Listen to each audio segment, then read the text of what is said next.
On estime actuellement qu'il y a environ encore 75 000 patients qui sont porteurs de l'hépatite C qui ne le savent pas et qu'il va falloir donc dépister pour pouvoir les traiter. Parmi ces patients, certaines populations à risque sont bien connues.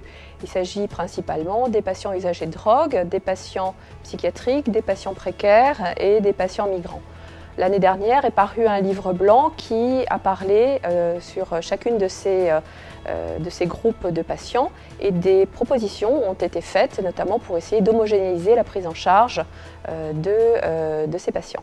Néanmoins, on s'aperçoit quand même que dans 30% des cas, aucun facteur de risque n'est retrouvé.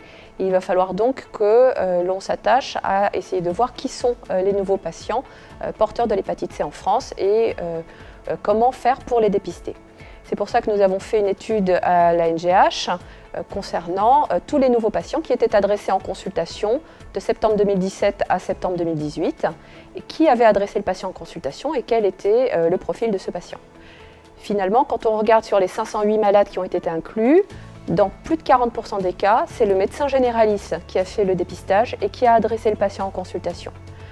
L'autre élément important de cette étude est que dans presque 33% des cas, les patients avaient déjà une fibrose sévère qui était cotée soit F3, soit F4. Donc on est un peu loin des idées que l'on avait de fibrose minime chez ces nouveaux patients. Quand on regarde un petit peu quels étaient les facteurs de risque qui avaient poussé au dépistage de l'hépatite C, dans 25% des cas, il y avait des signes cliniques, c'est-à-dire soit des anomalies biologiques, soit déjà des signes d'hépatopathie chronique. Dans 18% des cas, c'était un antécédent de transfusion. Dans 30% des cas, c'était un antécédent de toxicomanie.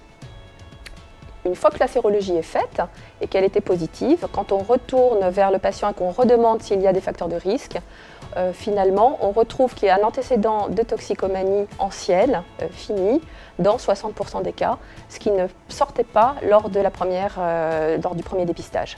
Donc, la conclusion de cette étude est que finalement, ça implique énormément le rôle du médecin généraliste dans le dépistage et également le fait que ces patients sont des patients tout venants et qu'il faut vraiment proposer le dépistage de l'hépatite C à tout le monde et garder en tête effectivement les patients dits à risque, mais ne pas négliger les autres patients qui n'ont pas de facteur de risque.